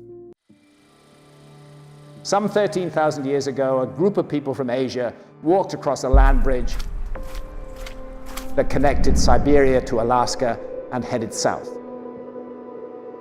It was long held that there was only one founding population, and that their route was up through Siberia. The first settlers made it to the Americas. Deep in the remote forests of Siberia lie the Gornaya Shoria megaliths, colossal granite blocks so vast and precisely aligned that they dwarf even the great stones of the Egyptian pyramids. But remember that the ancient Egyptians tell us in many of their texts that everything they knew was a legacy. With some weighing in at an astounding 3,000 to 4,000 tons, these structures pose a tantalizing question. If our modern machinery would struggle to maneuver such massive stones today, how could ancient humans have possibly constructed them? Let's consider what we mean by advanced. What is an advanced civilization? Are we really an advanced civilization? This mystery invites us to explore not only the breathtaking scale of these megaliths, but also the advanced yet unknown technologies that might have been used in an era long past. That is one of the mistakes in looking for a quote-unquote advanced civilization in the past, is that we tend to be looking for ourselves. The Gornaya Shoria megaliths, sometimes referred to as the Shoria megaliths, are a series of massive and mysterious stone structures located in the southern Siberian region of Kemerovo province. This part of Siberia, known for its rugged and forested landscape, forms a continuation of the mountainous belt that includes the famous Altai Mountains, stretching into Kazakhstan, Mongolia, and China. The harsh Siberian climate, marked by severe winters and brief summers, coupled with the mountainous and densely forested terrain, makes archaeological expeditions to this area particularly challenging. The huge areas of the Earth where only minimal archaeological investigations have ever been carried out. I get it, it's a very tough place to work, and besides, archaeology has the view that there's not much to find there. The megaliths didn't attract significant academic attention until the 21st century, despite earlier mentions by local historians and enthusiasts during the Soviet era. The shift in interest came largely due to the increased availability of information online and the efforts of local explorers like John Jensen and Dr. Valery Uvarov. I recognize some patterns that appear to be man-made or at least non-natural. Their publications and photographs, which highlighted the scale and precision of the megaliths, spurred wider interest and debate, although the area remains underexplored in formal archaeological terms. The physical attributes of the Gornaya Shoria megaliths are particularly striking, dwarfing even the largest stones used in the construction of the Great Pyramid of Giza, which weigh around 80 tons. The precision with which these stones are cut and aligned, exhibiting flat surfaces, sharp angles, and tightly fitting joints without mortar, suggests an advanced level of engineering skill. This craftsmanship is reminiscent of the famous Inca walls in Cusco, Peru, where similarly interlocking stones have withstood centuries of seismic activity. A comparison is often drawn with the walls of Sacsayhuaman in Cusco, Peru, another site known for its high-precision stonework. Incredible megaliths there, which archaeology gives entirely to the Incas, even though the Incas themselves recognized and honored the work of predecessors. Both the Gornaya Shoria and Sacsayhuaman sites display an extraordinary level of stonework that challenges our understanding of ancient engineering capabilities.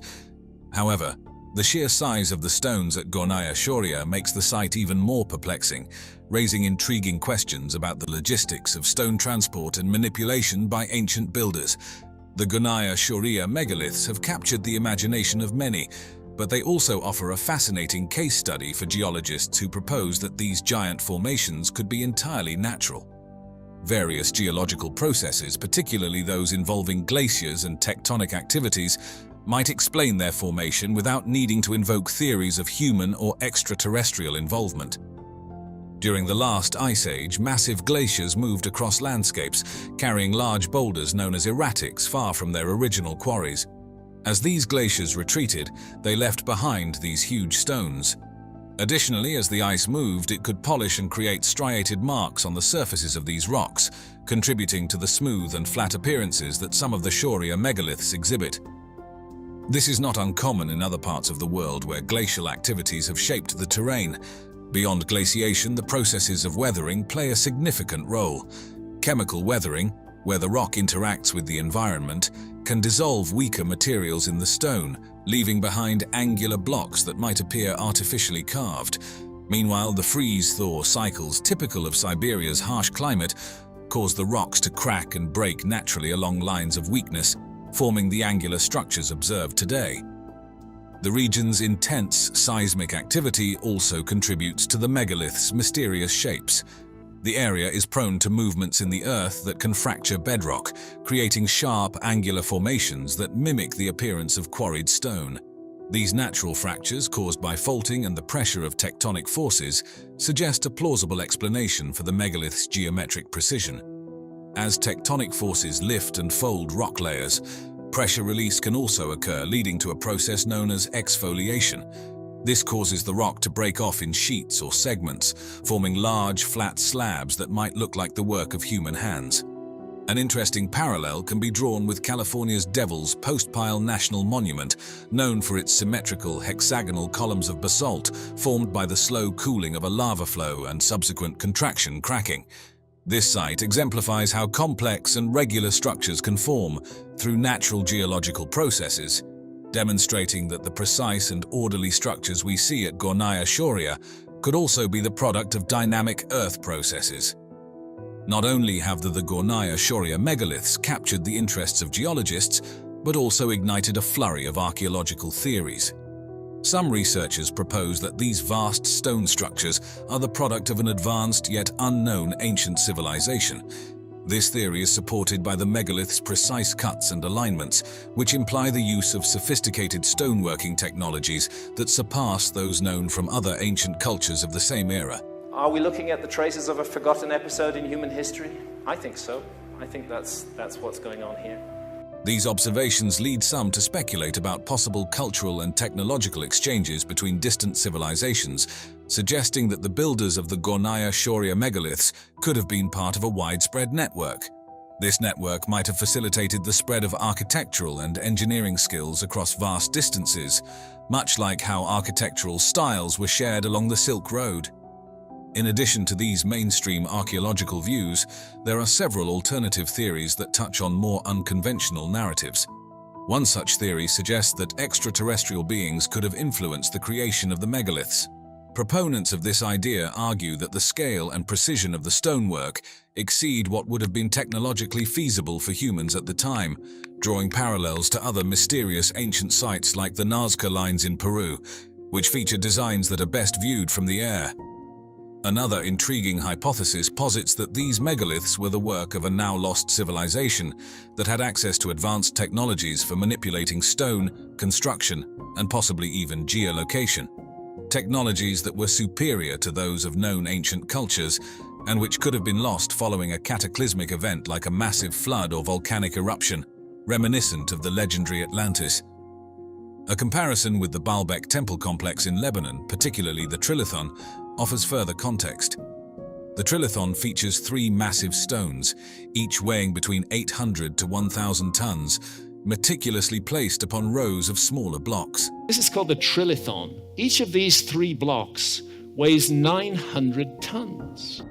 The similarities in scale and construction techniques between Baalbek and Gornaya Shoria raise additional questions about the ancient capabilities in quarrying, transporting and assembling such enormous stones. Just as the precise alignment of the blocks at Gornaya Shoria suggests advanced engineering skills, the Baalbek stones are also fitted with such precision that not even a piece of paper can slide between them. This remarkable precision across both sites suggests a sophisticated understanding of stonework that challenges our perceptions of ancient engineering.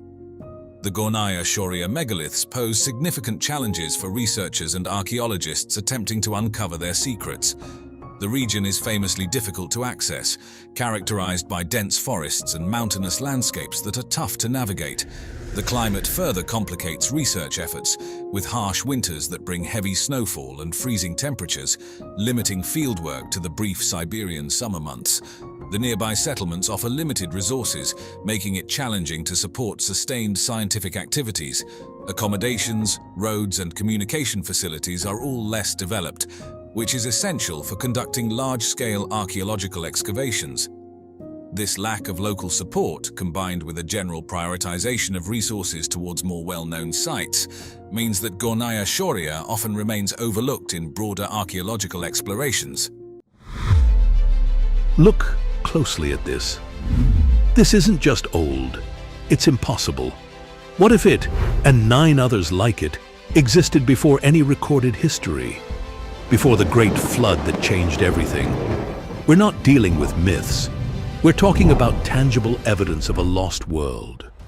From Eridu, Ziggurat in Iraq to Pumapunku in Bolivia, you won't believe what these stones reveal.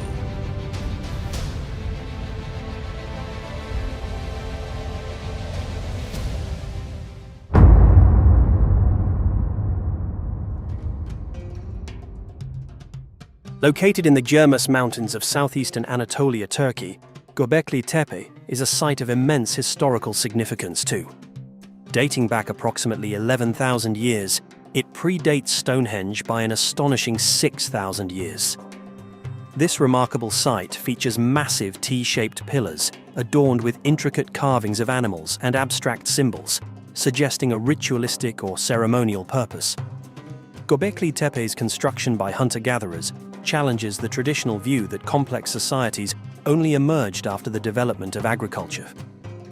This discovery suggests that social organization and ritual practices may have played a crucial role in the transition to settled life, potentially laying the foundation for the development of agriculture and the rise of civilizations. While often described as the world's first temple, the exact purpose of Göbekli Tepe remains a subject of ongoing research. The enclosures were filled with rocks, soil, and animal bones, leading to various interpretations.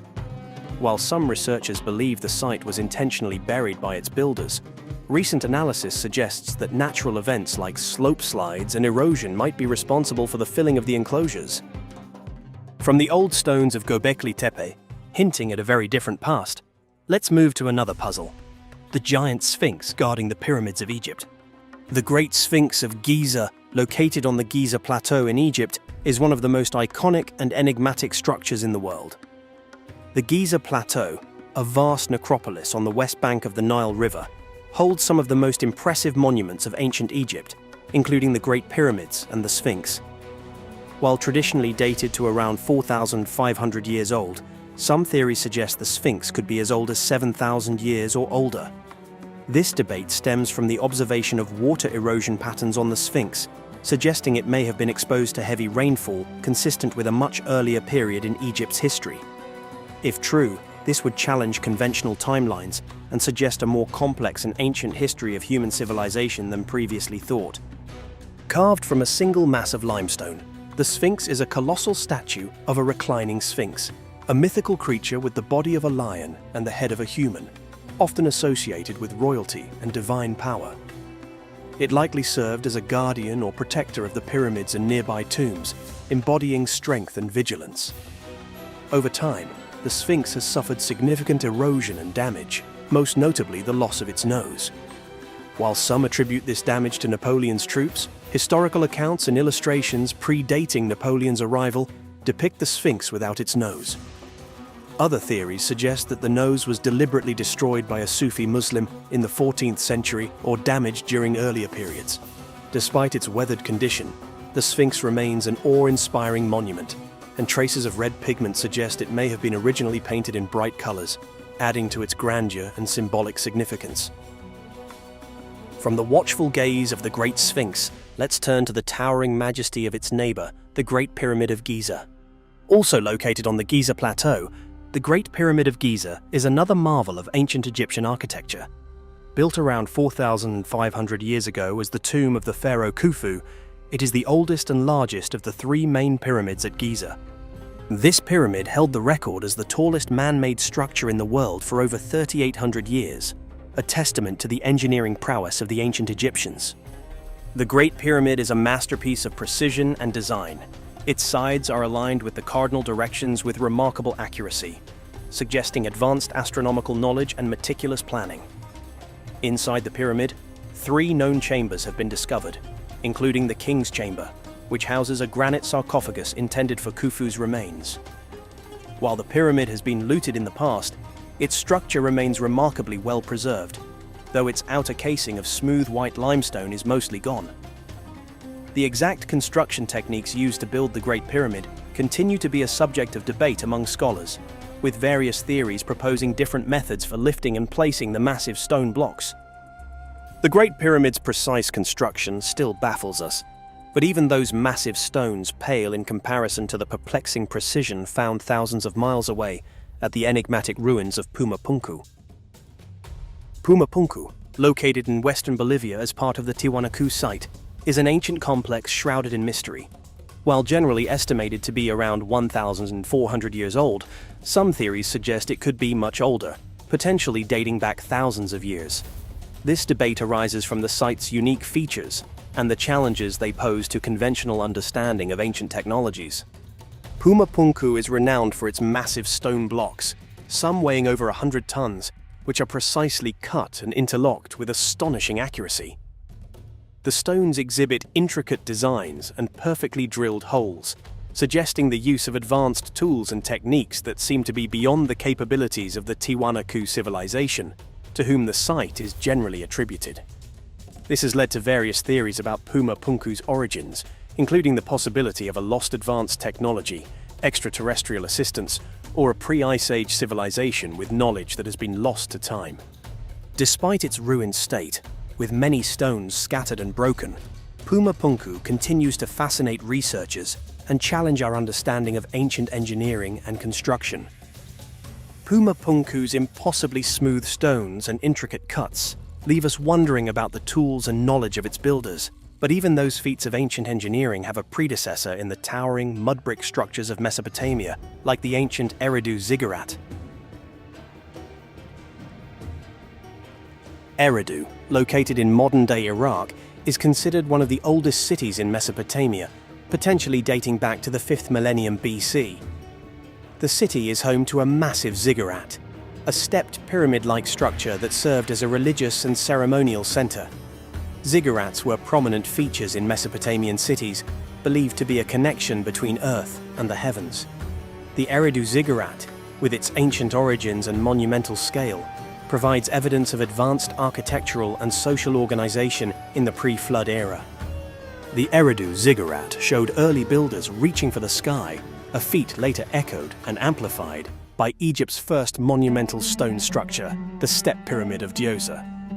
The Step Pyramid of Djoser, located at Saqqara in Egypt, is another remarkable example of ancient architecture. Built during the 27th century BC, it is considered the first monumental stone structure in Egypt. The Step Pyramid was designed by Imhotep, an architect, physician, and high official who is credited with revolutionizing Egyptian tomb construction. This pyramid, with its stepped design and intricate complex of surrounding structures, marks a significant advancement in architectural design and engineering, showcasing the growing capabilities of early civilizations. Djoser's pyramid pointed to the sky, but older stones, like those at Al-Rajil, whisper of even earlier mysteries. The Al-Rajil standing stones, located in the Al-Rajil region of Arabia, are a collection of over 50 groups of standing stones, each consisting of 4 or 5 massive stone columns. These stones, estimated to be at least 6,000 years old, stand as enigmatic monuments with an unknown purpose. Their presence in such a vast and ancient landscape raises questions about the beliefs and practices of the people who erected them, offering a glimpse into the mysteries of pre-flood civilizations. From the enigmatic Al Rajil stones, let's journey to the sophisticated lost city of Tiwanaku. Tiwanaku, located in the Andes Mountains of Bolivia, was a major cultural and spiritual center in pre-Columbian South America.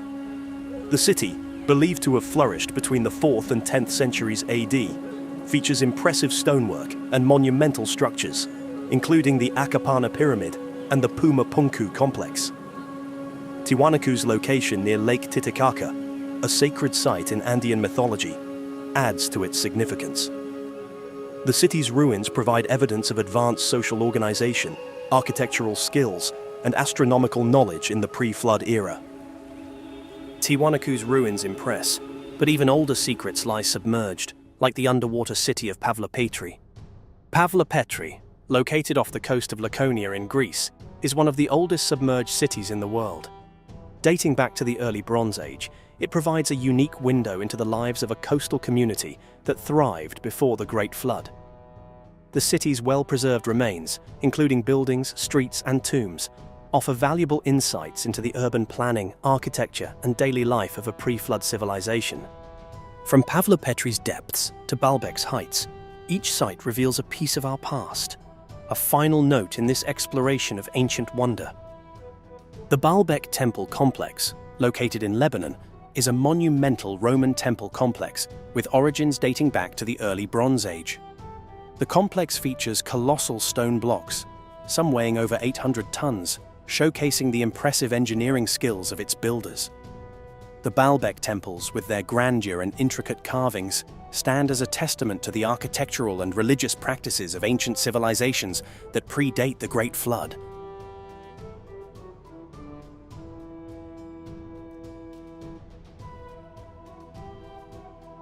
Located to the south of the Giza Pyramid complex, the Cromer Dump is a crescent-shaped accumulation of ancient debris, a seemingly mundane collection of discarded materials. First excavated in the 1970s by the Austrian archaeologist Karl Cromer and later re-examined in 2018 by the Ancient Egypt Research Associates under the direction of Dr. Mark Lehner, the dump has been traditionally viewed through the lens of the Fourth Dynasty.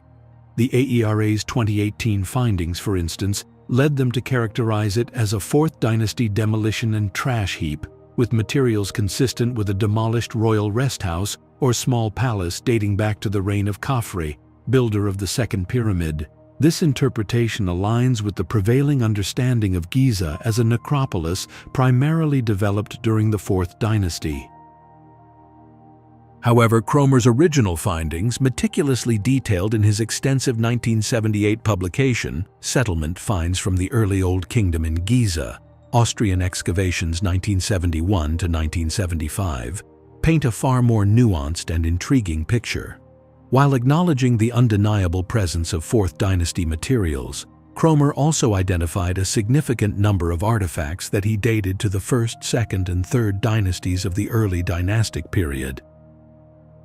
Even more provocatively, he believed some artifacts even hinted at pre-dynastic activity on the plateau, predating the unification of Egypt under Narmer, also known as Menes. This raises a fundamental question that challenges the conventional narrative. Was the Cromer Dump merely a convenient disposal site for the Fourth Dynasty builders, or was it a repository for materials from a much older settlement, a vibrant community that thrived on the Giza Plateau long before the pyramids were conceived? In his 1972 preliminary report, Cromer put forward a bold and, at the time, radical hypothesis. Based on his initial findings, he proposed that an extensive settlement existed on the site of the Giza Plateau, flourishing from the First Dynasty through to the Third Dynasty. He postulated that at the beginning of the Fourth Dynasty, this settlement was deliberately demolished to make way for the construction of the royal necropolis, a grand project that would forever transform the landscape. This interpretation directly challenges the long-held view of Giza as a relatively vacant landscape before the Fourth Dynasty, suggesting instead that it was a site of significant human activity for centuries prior. If Cromer's hypothesis is correct, it would necessitate a fundamental reassessment of Giza's early history and the motivations behind the choice of this location for the royal cemetery.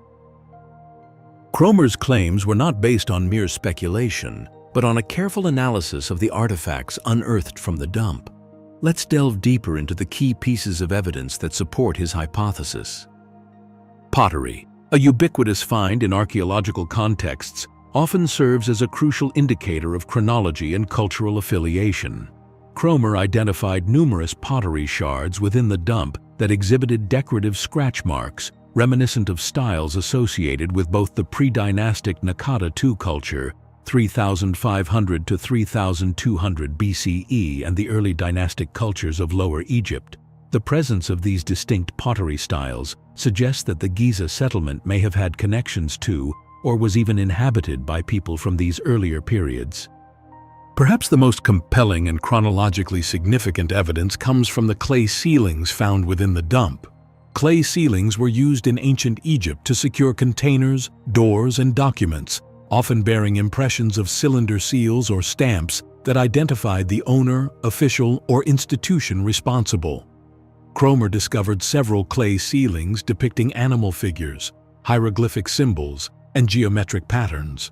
Based on stylistic comparisons with ceilings from other sites, he confidently dated a number of these ceilings to the Thinite period, a term used to describe the early dynastic period, dynasties 1 and 2, when the city of Thinis, near Abydos, served as the capital. In addition to pottery and ceilings, Cromer also uncovered a variety of stone tools, including fishing hooks, blades, and triangular scrapers. While these types of tools are not always definitively datable, as their forms can persist for long periods, their presence is consistent with pre-dynastic and early dynastic technologies. Their context within the dump, alongside the pottery and ceilings, strengthens the possibility of their earlier origins. Furthermore, the discovery of faience tiles within the dump adds another layer to the argument. Faience, a glazed ceramic material, was often used in royal and elite contexts. Cromer noted the similarity of these tiles to those found in the southern tomb of Djoser, the first pyramid builder of the Third Dynasty, located at Saqqara. This similarity suggests that structures of some significance, possibly even royal or administrative buildings, may have existed at Giza prior to the Fourth Dynasty. One of the most intriguing and debated finds from the Cromer dump is a small 3.6 centimeter long mud statuette of a sphinx. Unearthed in Trench F, alongside the crucial early dynastic clay ceilings, this object, according to Cromer, could potentially be the oldest sphinx statuette ever discovered in Egypt. However, it deviates significantly from the standard iconography of later sphinx representations, sparking considerable debate about its date and meaning. The Indus Valley civilization, nobody actually knew that it existed until it was accidentally discovered while a railway was built. Then they found that this culture had had a language, a fully developed written script. It's about 5,000 years old. But there isn't a single Rosetta Stone that enables us to translate that script into any more recent language. If you wish to pass information to a distant future, if you wish it to be preserved, you wouldn't be smart to just write it down. Welcome to the mysterious and ancient city of Mohenjo-Daro, one of the largest settlements of the Indus Valley civilization and a marvel of prehistoric urban planning buried deep in today's Pakistan. Since the discovery of the Indus Valley civilization, we have to accept that civilization in India is at least 5,000 years old.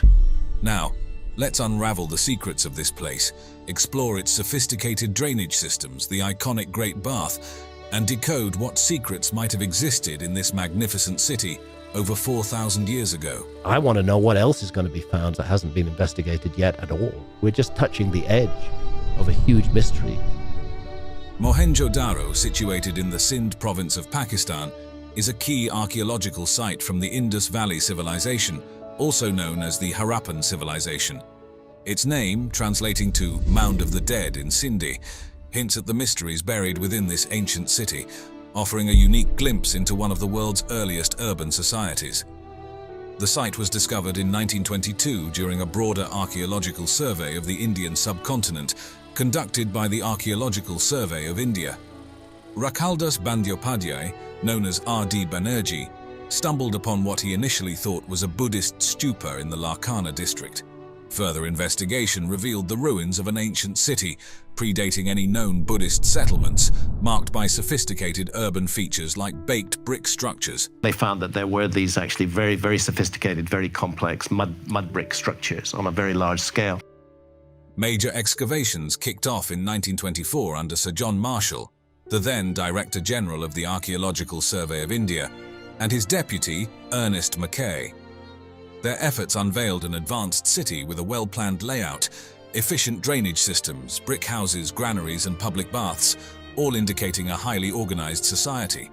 The excavation methods were quite methodical for the time, involving grid-based trench digging which allowed for a clearer understanding of the city's layout. Marshall also emphasized the use of photography and meticulous on-site notes to document the findings accurately. Among the most remarkable discoveries was the Great Bath, suggesting the site's use for ritualistic or ceremonial purposes, alongside a sophisticated sewage system that highlighted the city's advanced urban planning and sanitation awareness. Post-1947 partition of India, Mohenjo-Daro became part of Pakistan, and new excavation phases were led in the 1950s and 1960s by Pakistani archaeologist Dr. Ahmad Hassan Dani. His work helped uncover lower layers of the city and explore residential areas that had not been previously excavated. There's a lost civilization which is now accepted by archaeology within relatively recent memory, and that's the Indus Valley civilization. These later excavations focused more on understanding the daily lives of the inhabitants, with numerous artifacts such as pottery, tools, and ornaments providing insights into their daily activities, trade practices, and cultural aspects. As archaeological techniques evolved, later excavations at Mohenjo-Daro incorporated modern methods including stratigraphic analysis, which aided in more accurately dating the city's layers. There was also a significant emphasis on using refined conservation techniques to preserve delicate artifacts and building materials exposed during the digs. From the 1970s onwards, efforts predominantly shifted towards preserving the integrity of the site, as it faced threats from salinity, waterlogging, and deterioration of materials. In recognition of its value and the need for protection, Mohenjo-Daro was declared a UNESCO World Heritage Site in 1980, which helped attract international attention and funding aimed at preserving and protecting this ancient window into early urban life. Continuing from the intriguing discoveries and preservation efforts, the urban layout and architecture of Mohenjo-Daro are indeed remarkable, reflecting a level of sophistication and scale that's astounding for its time period, around 2600 BCE to 1900 BCE. As a critical part of the ancient Indus Valley civilization, this city offers profound insights into the early techniques of urban planning and architecture that have stood the test of time. Mohenjo-Daro spanned at least 1.5 square kilometers, with some estimates suggesting it might have covered over 5 square kilometers at its peak, making it one of the largest cities of its time. The city was meticulously planned with a grid system, dividing it into a lower town and a citadel area. Streets running north-south and east-west sliced the city into well-organized blocks, demonstrating the urban planner's keen grasp of design principles. Residential blocks were designed with precision to ensure uniform appearance from the outside and direct access to street-side drainage, reflecting a controlled approach to urban development and adherence to municipal regulations. Is knowledge preserved and passed down through the ages? Yes, I think it is. The city's drainage system was extraordinarily advanced for its era. Each house was connected to a street-side drainage channel through individual drainage pits, a setup that showcases early mastery in sanitary engineering. These drains, constructed from baked brick and gypsum mortar, included manholes at intervals for maintenance, features that would not be out of place in a modern city. The buildings of Mohenjo-Daro were primarily built using sun-dried and fired mud brick. Baked bricks were particularly used for constructing bath and drainage structures to better withstand moisture. The architectural variety within the city was notable, with homes ranging from small single-room dwellings to large multi-storied buildings, indicating a society with socio-economic diversity. A typical house featured a courtyard surrounded by rooms, providing light and air to living spaces, with some houses boasting 2 or even 3 stories. The standardization in brick size, typically measuring 7 by 14 by 28 centimeters, suggests there was a centralized system for the production and distribution of building materials. Most materials for construction were likely sourced locally, given the abundance of clay in the Indus region, ideal for brickmaking. However, special items like the large stones used in some public buildings might have been sourced from further away and transported to the site. When we compare the urban planning and architectural sophistication of Mohenjo-Daro with that of ancient Egypt during the same period, a fascinating picture emerges. While the Egyptians focused more on monumental structures like pyramids, constructed from large stone blocks quarried from distant locations such as Tura and Aswan, the people of Mohenjo-Daro excelled in creating a functional urban landscape that prioritized civic amenities and residential comfort. Building on the sophisticated urban planning and architecture of Mohenjo-Daro, the archaeological site is also renowned for some extraordinary artifacts that shed light on the cultural and technological advancements of the Indus Valley civilization. We're going to see more physical evidence for this, more as time goes by. The dancing girl is a captivating bronze figurine, merely 10.5 centimeters tall, capturing a young girl in a dynamic pose with one hand on her hip and the other casually dangling at her side. The level of detail in the figurine is remarkable, showing off intricate jewelry and a detailed hairstyle that points to a highly sophisticated sense of aesthetics and craftsmanship. This small statue is not just a piece of art. It highlights the advanced metalworking skills of the time, being one of the few metal artifacts discovered at Mohenjo-Daro. Another significant find is the so-called priest-king statue, a small steatite sculpture standing about 17.5 centimeters high. It depicts a male figure seated, adorned in an intricately engraved robe and wearing a fillet around his head, which might have once held a feather or other decoration. The sculpture's serene expression and the precision of its beard trimming suggest meticulous grooming and possibly a high social or religious status. Some scholars believe this figure might symbolize an idealized form of leadership or divine authority, integrating both political and religious power, though it may not represent a specific individual. Perhaps the most architecturally impressive discovery at Mohenjo-Daro is the Great Bath. Located centrally on the Citadel Mound, this large pool measures roughly 12 meters by 7 meters and is about 2.4 meters deep. It's constructed from finely fitted bricks sealed with a layer of natural tar, making it waterproof, an advanced construction technique for the time.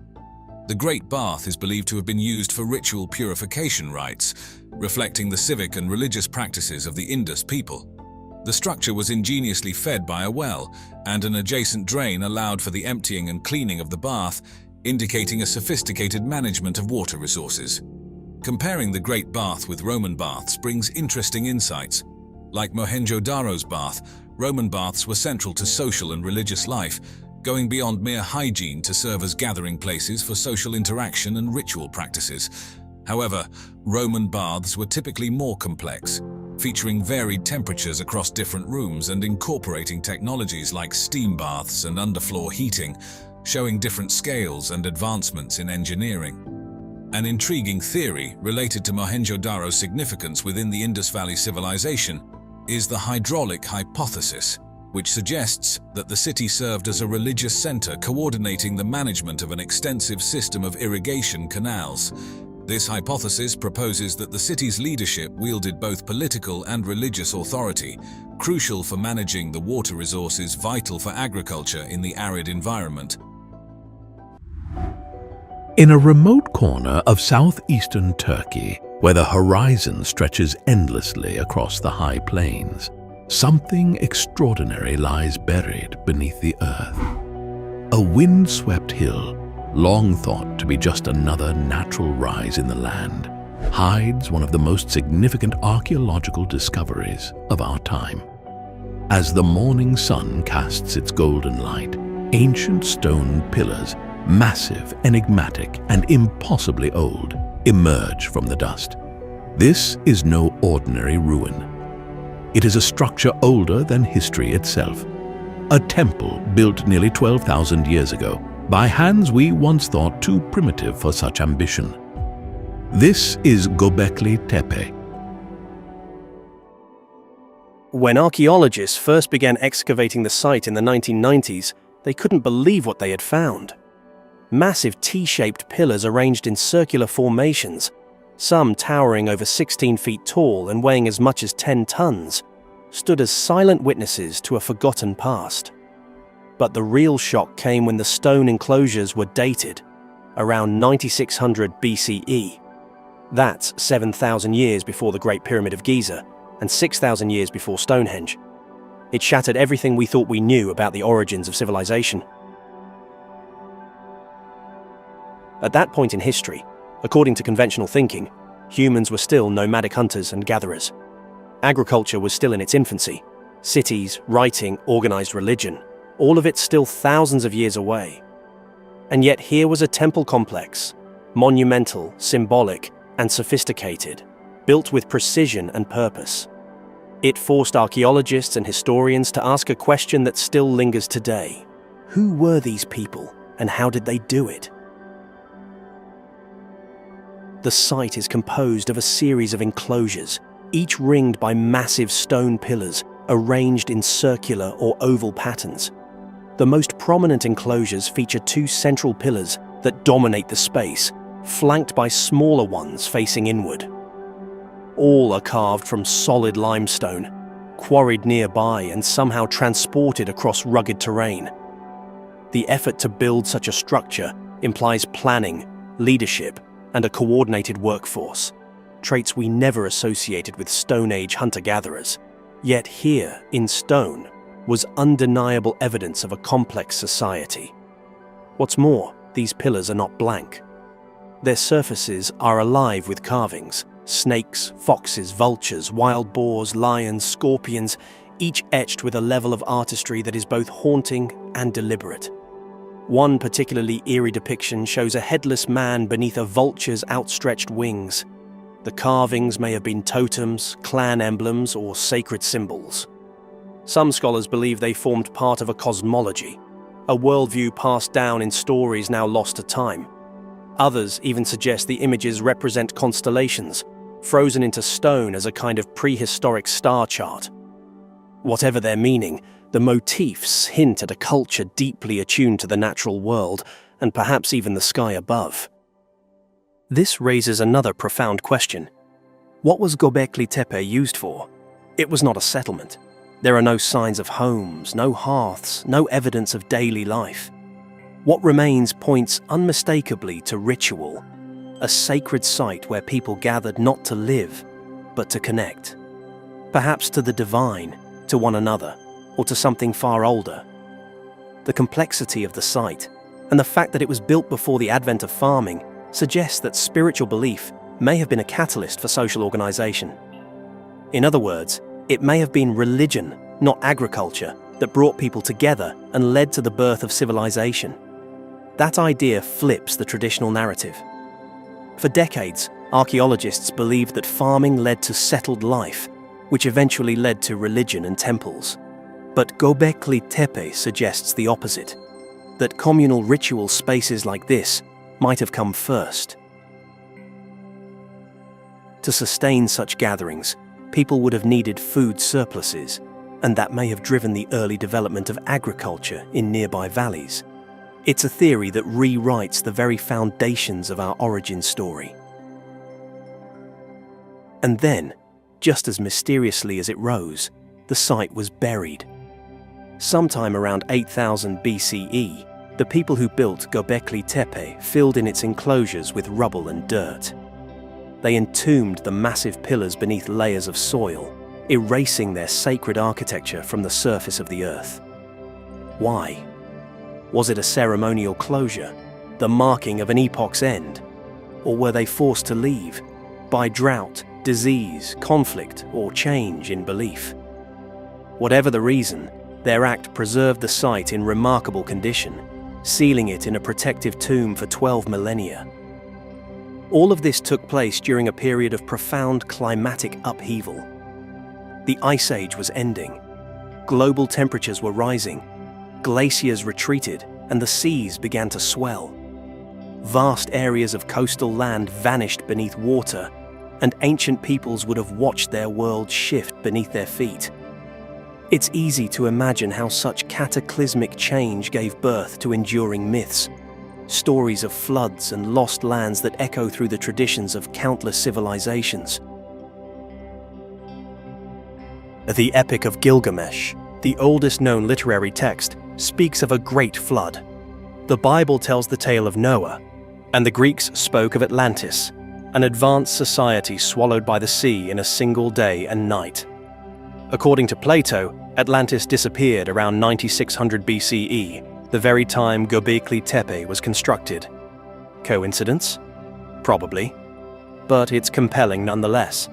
These myths, though shaped by time and imagination, may echo real geological and societal upheavals experienced by our early ancestors. While Göbekli Tepe is not Atlantis, and we have no evidence of a pre-flood empire, what it does show is that our species has always been capable of wonder. That creativity, spirituality, and complexity lived within us long before cities and kings. The people of Göbekli Tepe may not have left behind written words, but in their stone circles, they etched a message that transcends time. We were here. We dreamed, we gathered, and we built something greater than ourselves. As the wind sighs across the Anatolian plateau and shadows stretch across the silent pillars, we are reminded of how much lies buried, forgotten, waiting to be unearthed. In the end, Göbekli Tepe doesn't just challenge our history, it invites us to imagine how many other stories, just as grand and forgotten, lie hidden beneath our feet, whispering from a time before time.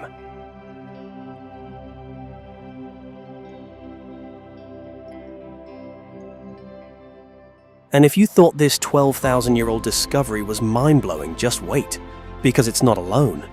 Around the world, there are ancient structures that defy explanation, many of them older than history itself.